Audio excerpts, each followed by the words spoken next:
Você está ouvindo Debates Esportivos. Rádio Sagres.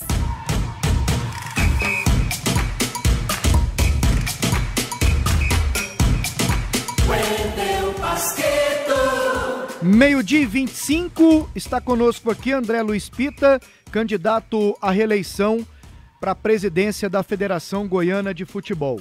Vamos lá para a entrevista com o André Luiz Pita, lembrando que amanhã será a vez do candidato de oposição, o Lélio Júnior. André, boa tarde. Boa tarde, Pasqueto, boa tarde, Charles, boa tarde, Elias, boa tarde, Zé Carlos Lopes, amigo Gilmar do União em Umas, a todos os nossos companheiros e ouvintes da Rádio Sagres 730. Ô André, você está na federação desde quando? Você começou como na Federação Goiana de Futebol até se tornar presidente? Entrei na federação como office boy, né? Naquela época era assim conhecido, se eu não me engano em 91.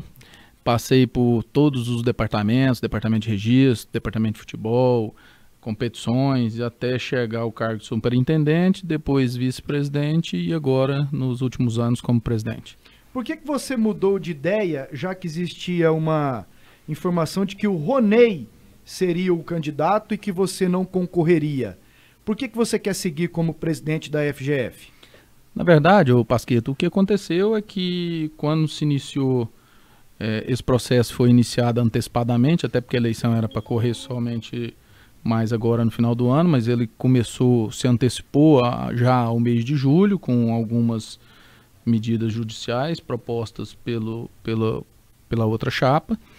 E isso acabou adiantando um processo eleitoral e nesse momento eu fui procurado por vários clubes para que a gente continuasse fazendo o projeto que nós vimos fazendo de crescimento e fortalecimento do futebol goiano, principalmente com o Goiás e Vila Nova, que nos procurou, sabendo da relação, do que nós temos conquistado de espaço para o futebol goiano junto à CBF, e nos procurou insistindo para que a gente pudesse caminhar nesse projeto, e aí nós achamos por bem enfrentar mais esse projeto, já pensando na continuidade do processo que nós estamos de renovação, de modernização do futebol goiano, para que a gente continue nesse processo de evolução. André, quais são as vantagens e desvantagens de ser presidente da Federação Goiana de Futebol? Na verdade, o Pasqueto, as desvantagens é que a gente acaba sacrificando muito a nossa família. Você vive da imprensa, todos aqui, você sabe que você não tem horário, não tem dia, é sábado, é domingo. Aqui você ainda tem uma escala, nós na federação não. O clube liga pra gente, é no sábado, é no domingo, é à noite. Já teve casos da gente resolver problema de atleta que era transferência internacional de madrugada, aproveitando o fuso horário de outro país. Então isso acaba sacrificando muito a gente, principalmente, como eu disse, com a família. Os filhos cobram bastante, porque final de semana, às vezes o momento você está com a sua família, às vezes você não pode estar presente. E o ponto positivo é o prazer, a paixão pelo futebol. Eu estou nisso há muito tempo.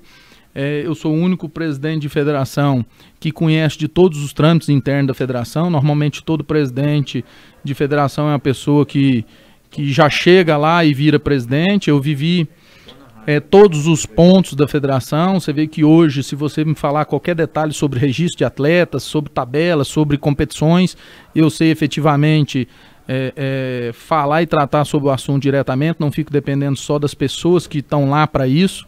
Então, o bom disso tudo é o prazer de estar presente no futebol, a quantidade de amizades, de companheiros que a gente acaba conquistando ao longo desses anos dentro do futebol. André, me lembro que 2007, há 11 anos, foi aquela grande novidade, inclusive matéria de Jornal Nacional, aquela sua ideia de contratar os jogadores para os clubes e promover a interação do torcedor, cada um ligando de alguma forma para contratar determinado jogador. De lá para cá nós não tivemos algo que chamasse tanto a atenção. Quais são suas propostas para melhorar o futebol goiano, melhorar o campeonato goiano especialmente, André? Wendel, na verdade é o seguinte, aquele momento, o futebol goiano vivia um momento completamente diferente do de hoje. O futebol goiano estava desacreditado, as equipes tinham muita dificuldade de trazer jogadores, nós não tínhamos um patrocinador de placa na beirada do campo, então a gente não conseguia buscar recurso, não conseguia fazer nada. Então nós fizemos uma tentativa, conseguimos trazer aqueles atletas naquele momento, e aí muita gente cobra, por que não faz isso novamente?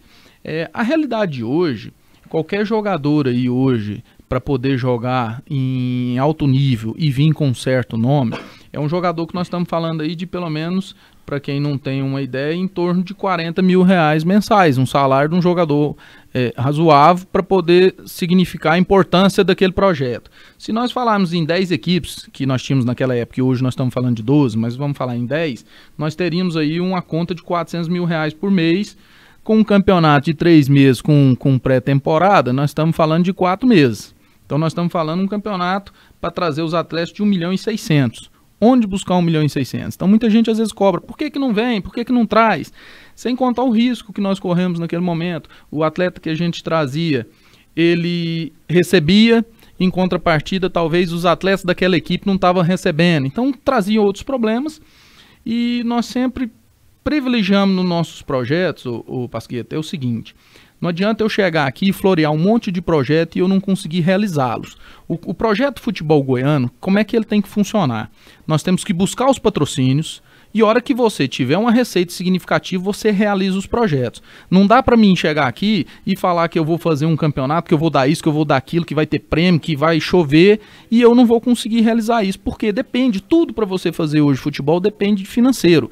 Não adianta o Anápolis falar, eu vou montar um time para ser campeão brasileiro e ter no projeto e daqui a pouco ele não tem o dinheiro para fazer isso se realizar. Então não adianta a gente criar projetos mirabolantes, querer vender uma ideia nesse momento eleitoral, até porque os clubes sabem muito bem que eu sempre fui uma pessoa de palavra, sempre honrei com meus compromissos.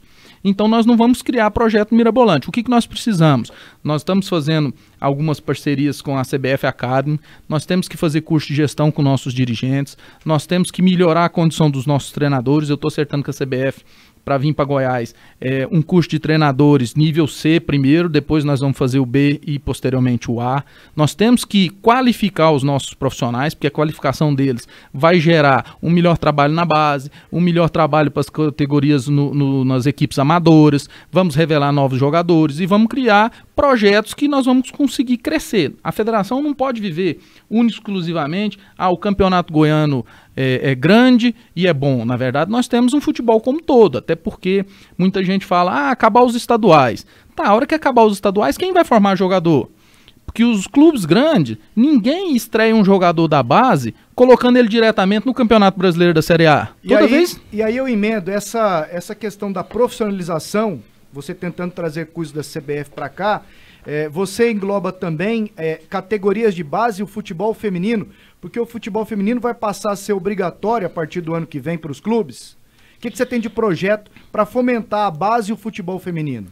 É o que nós estamos falando. Quando você consegue trazer uma condição de estudo, de conhecimento para o treinador da base, para o profissional, para o dirigente da base, porque nós temos crescido muito no futebol goiano, não sei se vocês têm acompanhado, surgiram nos últimos anos várias equipes amadoras em Goiânia que têm colocado jogadores em todos os clubes do futebol brasileiro. Tem clubes aqui, a Ovel é um exemplo disso, que tem vários jogadores que já se destacaram aí, o Dudu que está no Palmeiras e outros. Independência do Rogério tem um jogador no Palmeiras. Exatamente, não só Independência, o Rogério tem no Palmeiras e em vários outros clubes, como o Desportivo Real também tem vários, e todos os clubes amadores hoje vêm fazendo um trabalho muito bom nisso. Por quê? Porque nós temos competições de base forte. Eu vou te dar um exemplo. Procura pelo Brasil qual é o único estado que tem no campeonato Sub-19 primeira e segunda divisão. É o estado de Goiás. Nós criamos 2 divisões, o campeonato se tornou muito forte. O Sub-17, nós temos 2 divisões Sub-17 com acesso e descendos. Por quê? Você diminui custo, aumenta a competitividade, você nivela os clubes, um grupo para cima, outro grupo intermediário, e você começa a crescer. Esse é o trabalho que tem que ser da base. Nós não podemos deixar com que esse trabalho, essas pessoas que estão fazendo, é lógico que estão pensando em fazer negócio futuramente, sim, mas estão tirando crianças da rua, estão trazendo melhorias para a sociedade. O único problema que nós temos, que ainda é um problema sério, que nós estamos dispostos a enfrentar, é a criação, a volta do campeonato Sub-13, porque esse é um problema que existe uma lei que meio que proíbe essa utilização do sub-13, porque futebol é um esporte de alto rendimento e que só acima de 14 anos que pode acontecer, mas nós estamos dispostos a fazer campeonato escolinha de 9, 10 anos. Por quê? Porque essas crianças têm que sair da rua, têm que participar do futebol. O Brasil é um país formador de atleta profissional, então esse é um projeto que nós temos que valorizar a base para que a gente continue tendo futebol profissional forte. IPAC, instituição de ensino na gestão direta dos contratos de estágio. O estágio é com o IPAC, IPAC é com PH, ipac.org.br, telefone 39316300. Vou abrir agora aqui espaço para as perguntas dos nossos comentaristas. 2 do Geliezer e 2 do José Carlos Lopes. Começo com você, Lopes. Então vamos lá, Pita. Eu gostaria de saber quanto que a Federação Goiana de Futebol arrecada por ano, arrecadação anual, e quanto ela repassa para os clubes. Bom, Lopes, o primeiro ponto é o seguinte: o papel da federação não é diretamente arrecadar e passar pelos clubes. Eu, particularmente, sou sincero, porque essa questão financeira é o departamento financeiro que faz essa avaliação, não sei de cabeça, eu não quero nem falar um valor para depois não dizer que eu não falei um valor correto. O que nós fazemos, ô Lopes, vou dar um exemplo na primeira divisão. Nós vendemos as placas, um exemplo, 50% das placas do campeonato a federação vende. O que nós fazemos? Nós não pegamos lá um cheque de 100 mil e passamos ao determinado clube, aqui, vendemos suas placas, tá aqui os 100 mil. Uhum. Não, nós pagamos todas as arbitragens, nós pagamos as hospedagens do clube quando joga fora, nós temos uma parceria com uma empresa que fornece o material esportivo. Então nós buscamos levar esse recurso que a gente conquista ao clube, não financeiramente em dinheiro, mas sim em benefícios que a gente faz ao longo do campeonato. Por que isso é importante? Você deve se lembrar, porque você está no futebol goiano há muito tempo, que nós cansamos de ver, o clube vai ser julgado, vai ser punido, vai perder ponto, não pagou arbitragem, o clube tal deu um cheque sem fundo no hotel tal, o cara do hotel ligou aqui cobrando, e há muitos anos você não vê isso mais. Por quê? Porque a federação pegou um projeto, nós saímos para a rua pessoalmente, eu vou, o Ronei vai, nós vamos à rua, nós batemos na porta das empresas. Eu cito uma empresa aqui que no começo nós não tínhamos nenhum patrocinador, nós chegamos, sentamos com ela, não queria fazer nada, não tinha interesse no futebol goiano, não tinha nenhuma outra empresa que abria os olhos daquela, e nós fizemos uma permuta em troca de um aparelho celular que nós sorteamos nos jogos. Então, assim, praticamente demos de graça, e a partir da entrada dessa empresa acabou abrindo os olhos de outros e fomos conquistando espaço, e hoje nós conseguimos levar muito benefício aos clubes, como o pagamento das arbitragens, viagens, transportes, material esportivo. Em vários outros estados as bolas são cobradas, aqui não são cobradas, 99% das federações paga-se para registrar contrato, fazer rescisão, fazer não sei o que, paga-se tudo. Aqui nós não cobramos nada de clube nenhum, nós sempre atendemos tudo dentro da maior condição que a gente consegue fazer, inclusive às vezes até pedindo transferência em outros estados, com isenção de taxa. Tudo que nós podemos fazer para diminuir a conta desses clubes é o que a federação vem fazendo nos últimos anos. Bom, eu tenho mais uma pergunta, então vou fazer daquele repórter esperto, emendar uma dentro da outra. Você leu as propostas da chapa da oposição, que aliás fez um trabalho muito bom de marketing, de divulgação, fez um caderno, um livreto, uma cartilha, trazendo as suas propostas, os seus princípios. Se você leu e se você considera essas propostas execuíveis ou elas são eleitoreiras. E por que ali na véspera da Copa do Mundo no Brasil, essa é a última pergunta, vocês fizeram ali uma prorrogação, uma renovação de mandato para poder coincidir com a realização da Copa do Mundo aqui no Brasil, e depois seria o seu último mandato, porque eu vi até que o Pasquetto fez lá no comecinho essa pergunta. E por que você resolveu continuar se era ali o seu último mandato? Bom, Lopes, em questão à Copa do Mundo, foi uma orientação que a CBF fez, porque naquele momento não tinha definição de onde seriam as sedes, as subsedes da Copa do Mundo. Então ela orientou que todos prorrogassem o seu mandato para atingir o período dentro da Copa. Para quê? Para que quando se definisse um local de Copa do Mundo, não se criasse uma disputa completamente descontrolada de pessoas que talvez não tinham interesse pelo futebol, e em virtude da Copa do Mundo está indo para aquele estado, isso se acarretasse em cima disso tudo. Então essa foi uma questão que foi colocada. Em momento algum, naquele período, tinha-se limite de mandato, de reeleição e nada em relação a isso. Então, tanto é que várias e várias federações têm totais condições de ter eleições e reeleições quantas vezes fossem. O contrário daqui, que se eu não me engano no ano de 2015, por decisão minha própria, em uma alteração estatutária, nós limitamos os mandatos da federação em uma eleição e uma reeleição. Então essa foi uma atitude tomada por mim, por achar que esse tem que ser um processo nesta forma. E como eu falei para o Pasquetto no início, a questão da minha continuidade foi a procura pelos clubes, do trabalho que nós estamos fazendo, e que eles sentem a necessidade da gente continuar com seriedade, com projetos, com o relacionamento que nós temos na CBF e fazendo o futebol goiano continuar crescendo. É lógico que com muita dificuldade, porque o futebol goiano brasileiro vive um momento financeiro difícil. E em relação ao que você perguntou sobre as propostas, eu não tive acesso a esse documento deles, mas eu acho que independente de quem venha a ser o presidente da federação a partir do ano que vem, eu acho que o futebol, a gente não se divide, a gente se une. Não vejo nenhum problema em eu, sendo o presidente, avaliar quais são as propostas, o que pode ser feito e a gente trabalhar num processo de evolução. Até porque é o que eu falo, nós dirigentes, nós passamos, mas o futebol fica. E a partir do ano que vem nós temos que continuar dentro de um projeto pensando só em futebol. Aí a política ficou para trás e o futebol goiano tem que seguir crescendo.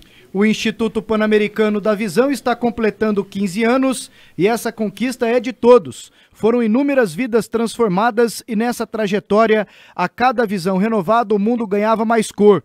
São 15 anos oferecendo atendimento inclusivo, profissionais qualificados e aparelhagem moderna. Instituto Pan-Americano da Visão. Seu olhar, nosso cuidado, 3968-1000. Comentarista Gerliezer Paula, suas duas perguntas para o candidato André Luiz Pita.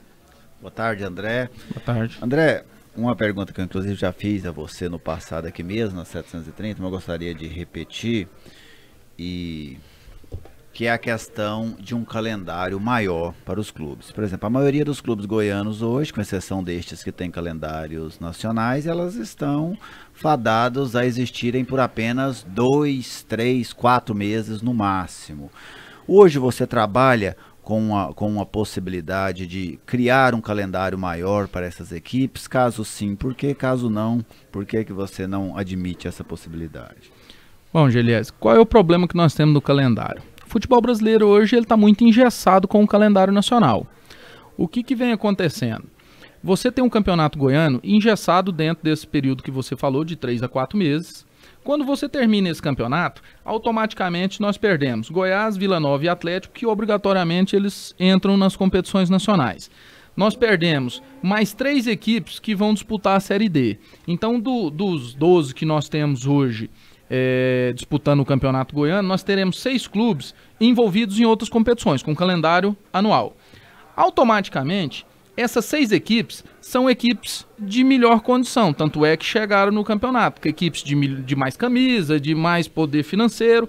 Então sobram as 6 que tiveram a condição menor no campeonato. Qual a condição menor? A arrecadação foi menor, tecnicamente elas foram inferior, e sendo que 2 delas ainda foram rebaixadas. Quando você chama essas equipes e você tenta criar uma outra competição para o segundo semestre, onde você não tem a televisão, você não tem as outras 6 maiores que já ficaram na primeira fase que vão jogar o brasileiro, tanto da Série A, B, C e D. Então você acaba tendo um projeto onde ele não se viabiliza financeiramente. Então quando você tenta criar um projeto desse para essas equipes, elas não se interessam em participar. Por quê? Porque passa a ser um campeonato deficitário. Aí é onde tem que se reverter. Essas equipes têm que começar a se planejar para um projeto de profissional na primeira fase do ano e um projeto para as competições de base. Por quê? Porque essas competições de base, talvez, além de ser um pouco um custo financeiro, mas ela pode trazer retorno futuro. Por quê? Porque esses jogadores que forem trabalhados na base no segundo semestre, eles servirão para o primeiro semestre do ano seguinte, sem contar as negociações que esses clubes podem fazer, que é como nós falamos no início, essas equipes menores de base que estão fazendo aí agora para fortalecer. O grande problema é o seguinte: futebol se faz com dinheiro. Para você ter dinheiro, você tem que ter produto. Para você ter produto, você tem que ter bons clubes, você tem que ter um bom campeonato, ele tem que almejar alguma coisa. Quando você tira os principais clubes no começo e tenta criar só um campeonato no segundo, onde os principais não estão, onde não tem viabilidade financeira, os próprios clubes abrem mão disso. Várias vezes nós tentamos criar esse tipo de campeonato, às vezes dar uma vaga na Copa do Brasil para esse campeonato, criar um atrativo, mas ele, na maioria das vezes, os clubes não demonstraram interesse devido à dificuldade de viabilização financeira. Mais uma, Geliezer. Segunda pergunta, há alguns anos a federação tem adotado aquela questão de limite de jogadores com uma certa idade, né? Me parece que na primeira divisão são pelo menos 4 jogadores abaixo de 23, na segunda divisão são só 7, e na terceira divisão me parece que só permitem 4 acima da idade. 4 acima da idade. Isso não desconfigura uma competição que é para ser profissional? Porque, por exemplo, você limita um campeonato, porque a gente tem ideia de um campeonato adulto, um campeonato que pode ter jogadores de qualquer idade. Você não acha que esse processo era muito mais interessante que fosse um processo de conscientização dos clubes lançarem jovens do que propriamente uma regra? Concordo. Na verdade, quando nós analisamos esse projeto, nós analisamos ele num projeto para quem ia fazer um futebol pensando em profissional, em base, em um projeto a longo prazo. Qual que era a ideia inicial nossa, beleza? Quando nós falamos na primeira divisão em 4 atletas, a ideia nossa é que esses 4 atletas que jogassem esse ano, mesmo que o ano que vem eles estourassem a idade, eles poderiam ser aproveitados dentro dos 4. Por quê? Porque é o amadurecimento desse atleta. Então, quem mantivesse a sua base, ele ia passar a ter proveito, quer dizer, que depois de 3 anos, ele teria aquele jogador, mesmo fora da idade, mas podendo utilizar ele abaixo da idade, vamos dizer assim, que era um projeto de amadurecimento desses jogadores.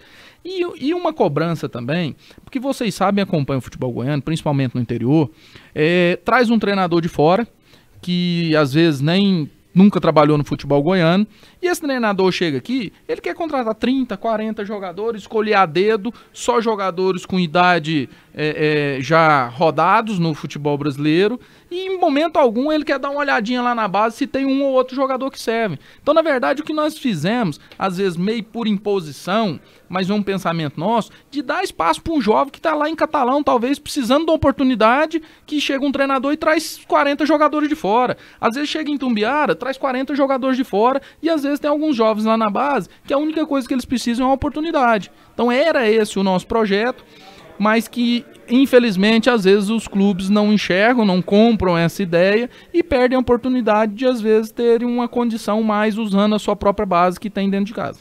Em um mundo cada vez mais dinâmico, com mercados ultra competitivos, concorrência acirrada e demanda constante por novas ideias e atitudes, é preciso estar preparado para se destacar. No primeiro Congresso Nacional de Liderança, Inovação e Criatividade, você terá a oportunidade de adquirir conhecimento com os melhores especialistas de diversas áreas, como José Roberto Guimarães, Daniel Godri, Alexandre Meirelles e personalidades internacionais. Dia 17 de novembro, no Teatro da PUC. Inscrições em primeiro lote, ligue para 39320124. congresso.phyproduções e eventos.com.br. Lidere, inove e realize. Pois não, Charlie?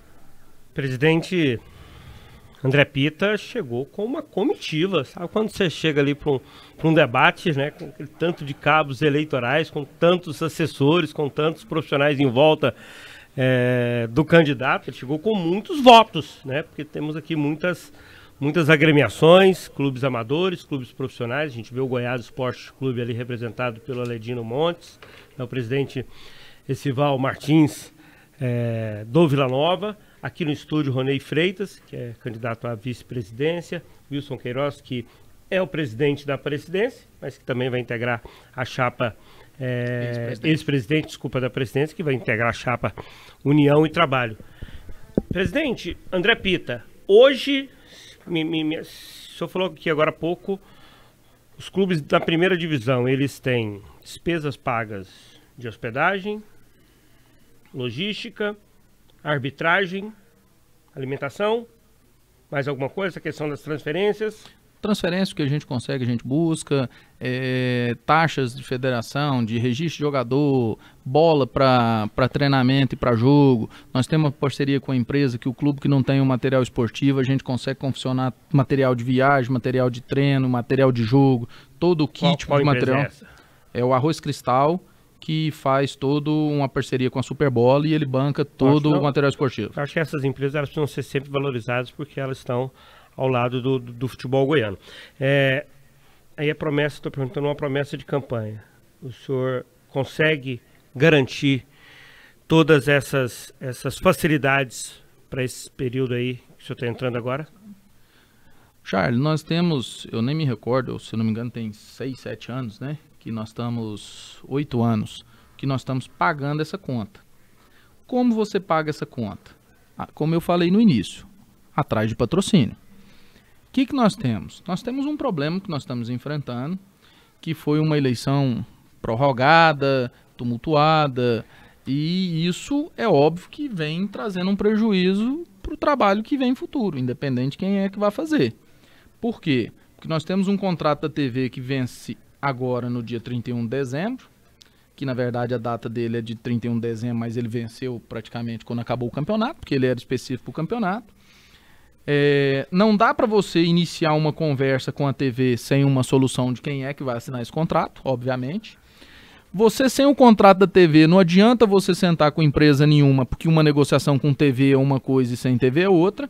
Então tudo isso vem trazendo, obviamente, uma insegurança, uma preocupação nossa, apesar de já termos sinalizações de alguns parceiros que já estiveram conosco, que têm interesse em permanecer no Campeonato Goiano. E eu acredito o seguinte, nós sempre, com muita dificuldade, com muito trabalho, nós, eu, o Ronei e vários companheiros, nós mesmos vamos para a rua, vamos bater na porta das empresas atrás desse recurso. Vocês estão aqui na rádio, você sabe o quanto é difícil você buscar patrocínio hoje. O país vive um momento financeiro muito difícil. Quem fala que é muito fácil, não, tem um patrocínio daqui e dali, sabe que no fundo isso não é verdade. Então nós sabemos que vamos ter dificuldade, mas como eu falei, tem 8 anos que a gente vem cumprindo isso e nós vamos fazer de tudo para buscar o recurso suficiente. Não adianta eu virar para você, como eu já falei, eu não faço compromisso para não cumprir. Chegar aqui e falar, não, tá tudo pago, e daqui a pouco não viabilizar financeiramente e eu ter que voltar atrás. Eu garanto que nós vamos fazer o que nós sempre fizemos, vamos lutar e vamos buscar todos os recursos possíveis para conseguir cumprir com esses compromissos. Alguns clubes que entrevistamos aí a respeito da intenção de votos para essa eleição valorizaram o fato da federação hoje ter uma sede própria, está confortavelmente instalada ali na região da Praça Tamandaré, e antes a sede da federação era no Serra Dourada. E talvez, por ser no Serra Dourada, vocês tivessem uma ciência um pouco mais... tivessem um contato um pouco mais próximo com o Serra Dourada e enxergava ali as dificuldades, né, os problemas que o estádio atravessava. A federação, a Chapa União e Trabalho, tem algum tipo de proposta, tem algum tipo de objetivo a ser traçado para que o Serra Dourada volte a ser um palco para o futebol, porque caminha para outra direção. Os clubes estão deixando de jogar lá, está dando prejuízo à praça esportiva. Serra Dourada, essa é a pauta. Charles, você falou um ponto importantíssimo. O Serra Dourada foi e será sempre o principal palco do futebol goiano, como um todo. Mas a preocupação sua é a preocupação nossa. O Atlético foi para Casa Nova, um estádio que a cada dia que passa melhora suas condições, dá melhor condição para o seu torcedor, e todos nós sabemos que o torcedor do Atlético é um torcedor de Campinas, é um torcedor que gosta de ir no Ascioli. Então a gente vê com muita pouca possibilidade o Atlético voltar a usar o Serra Dourada. A mesma coisa o Goiás está usando o Olímpico agora e nos próximos dias deve já começar a usar a Serrinha num projeto que está sendo feito de ampliação. E está ficando o Vila Nova sozinho no estádio Serra Dourada. O estádio Serra Dourada há muitos anos não tem uma reforma, algumas melhorias. Isso nós temos que buscar porque nós tivemos aí com a Copa do Mundo pelo menos 12 grandes estádios novos que surgiram no Brasil. Nós tivemos, além disso, clubes como Grêmio, Palmeiras e vários outros, Atlético Paranaense, construindo as suas arenas próprias. E com essa quantidade de estádios e em condições de primeiríssima categoria, o Serra Dourada ficou muito longe desse projeto. Então, quando eu bato na porta da CBF para trazer um jogo da seleção para Goiânia, uma Copa América para Goiânia, ou qualquer grande jogo para Goiânia, a gente tem muitíssima dificuldade. Por quê? Por que você vai deixar de ir para um salão novo, de primeira linha, para ir para um salão usado, que hoje não é mais o melhor gramado do Brasil, igual nós já fomos considerados? Então, é uma preocupação que a gente tem, mas que ela se torna mais difícil a partir do momento que os clubes também vão deixando de se usar. Porque quando deixa de se usar, você não consegue nem utilizar argumentos para que o governo se proponha a fazer melhorias, porque vai fazer melhorias, quem vai utilizar aquele produto? Então são algumas dificuldades que a gente tem.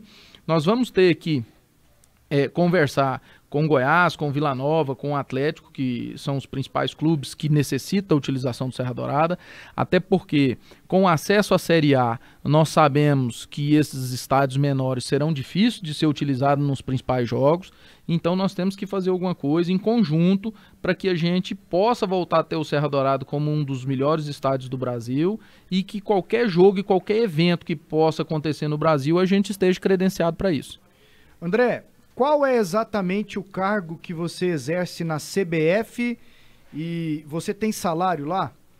Eu sou diretor de desenvolvimento e projeto, designado exclusivamente para cuidar da Série D do Campeonato Brasileiro. O que é? Tranqueiro, hein? Não, porque o que acontece? Eu sempre fui uma pessoa que chego na CBF e fico defendendo os pequenos clubes, porque a gente, lá, eles estão muito acima, então eles não sabem o que passa Aparecidense, Itumbiara, Ana Paulina, eles não sabem o que esses clubes passam. Então quando a gente chega lá e eles vão pôr uma questão no regulamento que isso vai inviabilizar, eu fico brigando, isso não vai funcionar. E aí, como eu sempre briguei em relação a isso, e lá eles têm uma pessoa, por exemplo, o presidente fica responsável em tratar diretamente com os 20 clubes da Série A e com os 20 da B. Eles tinham o Reinaldo, que era presidente da Federação Paulista, que hoje não está mais na CBF, que tomava conta um pouco dos clubes da B e da C, e eu passei a tomar conta de 68 clubes da Série D. O que é? Ouvir, estar próximo, saber as dificuldades e acompanhar todo o Campeonato Brasileiro da Série D. Inclusive, nós conseguimos, a Série D há muitos anos não tinha, nós conseguimos, depois que eu entrei, fazer um contrato de televisão para ver transmissão através do Esporte Interativo. Agora, que não está mais fazendo as transmissões, nós estamos buscando outras opções. Nós conseguimos o pagamento das arbitragens que a CBF não pagava, nós conseguimos convencer o que era importante para esses clubes pequenos ter arbitragem paga. Então nós conseguimos várias outras conquistas lá que acabou beneficiando os nossos clubes e deixando até claro que mesmo eu tomando conta da Série D já há 3 anos, nós não tivemos, infelizmente, nenhum acesso de clube goiano. Então, essa é a minha função direta lá na CBF e ela tem, sim, uma verba de representação. O presidente da Federação Goiana de Futebol tem salário? Tem uma ajuda de custo. De quanto você não pode falar? Tá, só mais uma para o Geliezer poder fazer outra aqui. Existe repasse da CBF para as federações, especialmente para a Federação Goiana de Futebol? Existe sim para as 27 federações. É um repasse que ajuda no pagamento da folha de funcionários mensal. De quanto? Aí tá no balanço. Você entende o meu lado, Entendo, né? claramente. Que eu tenho que perguntar. Geliezer, dá para a gente encerrar com a sua pergunta aqui, já agradecendo o André Luiz Pita e os pares dele que estão aqui também acompanhando a entrevista. André, você citou muitas questões do que foi feito, né, pela federação, mas o que você traz de proposta nova para este momento? A proposta é o que eu te falei, a proposta nossa é o seguinte: nós vivemos num futebol há um tempo atrás que quem caía não caía, o que combinava com o regulamento no final não cumpria, era um campeonato, era um futebol feito assim, que o mais forte sempre levava vantagem. A proposta nossa é fazer futebol com seriedade, com correção. Os clubes nossos caem, como eu falei no início, é fazer projetos onde nós vamos... Se nós não prepararmos nossos profissionais para o crescimento que o futebol vem tendo, nós vamos ficar para trás. Se você for aí fora, em grandes clubes, a estrutura administrativa que esses clubes têm é algo completamente impressionante, perto do que às vezes a gente tem aqui. Então nós temos que qualificar os nossos profissionais, é o principal ponto. Nós temos aí nos campeonatos nossos poucos treinadores que têm qualificação com cursos específicos, como o que a CBF vem fazendo. Então nós temos que preparar mais esses profissionais na área de marketing, na área de administrativa, na área até de gestão desses clubes e das ligas e também em relação às categorias de base. Então o principal projeto é o seguinte: vamos preparar novos dirigentes para que a gente consiga acompanhar o que vem acontecendo fora do país e também nos grandes clubes. E aproveitar para agradecer a presença do Gilmar, do União em Umas, do Aledino do Goiás, do Esivaldo Villanova, que está aqui presente também, do Robinho do Campinas, do Roger da Liga de Anápolis, do Wilson e todos que estão junto com a gente nesse projeto aí para continuar crescendo o futebol goiano. Eu ouço falar no Robinho todo dia. Quem é o Robinho? O Robinho é o de vermelho lá. É o homem que mais vende jogador hoje no estado de Goiás. Né? Ele e o pessoal do Ovel, né? É. Tá, mas eu não tô vendo ali o do Iporá, não tô vendo representantes do Santa Helena, da Do Jataense, do Atlético, do Goiânia. de quem mais? Do Raça, de 10 clubes que declararam Itumbiara. apoio. Não, o Itumbiara estava hoje com Tava. no evento Então do André tá Pita. legal. 10 clubes declararam apoio à candidatura de oposição. Se declararam, o entendimento é que estão insatisfeitos com o seu trabalho. Você enxerga que tipo de insatisfação desses clubes no seu trabalho? Charles, às vezes não é nem insatisfação, talvez é oposição por oposição, às vezes é outros projetos. É simples você avaliar. A 730 acompanha muito o trabalho que a gente faz, a gente é muito transparente em mostrar isso. Todas as necessidades que o Atlético sempre teve nos últimos anos foram atendidas por nós, tanto em relação a nível estadual quanto em relação à CBF. Você vê, eu vi a entrevista do presidente da Jataense, você vê que ele não tem motivo para explicar por que não está conosco. Eu acho até que isso ele tinha que conseguir esclarecer um pouco mais, mas a gente entende e respeita. E assim é com todos os clubes. Eu vi uma entrevista, um exemplo do presidente da Anapolina, que ele critica que ele estava jogando o campeonato e não sabia qual é a cota de TV. A federação sempre falou publicamente que o critério da escolha da cota TV era através da classificação no campeonato. Então é óbvio que se ele for quinto é um preço, se ele for sexto é outro, se ele for primeiro é outro. Então esse valor vai variar. Isso sempre foi público, todo mundo sabe disso. Vocês da rádio sempre souberam que esse é o critério. Se é um critério bom ou ruim é uma outra discussão. É um critério que já existe há muitos anos. Então talvez ele não tinha essa informação. Mas a gente respeita todos, eu acho que o importante é um processo democrático limpo, com seriedade, e chegar segunda-feira, vamos lá, todo mundo vai lá e faz a sua opção, coloca na urna. Nós temos certeza que nós temos o respeito e a consideração dos clubes, temos a confiança nos nossos companheiros, nos nossos filiados. Eles sabem que nós fazemos por paixão, por honestidade, por seriedade, e temos certeza que na segunda-feira nós vamos sair de lá com a nossa conquista e poder estar aí somando com o futebol goiano mais 4 anos. André, obrigado aqui, viu, pela participação.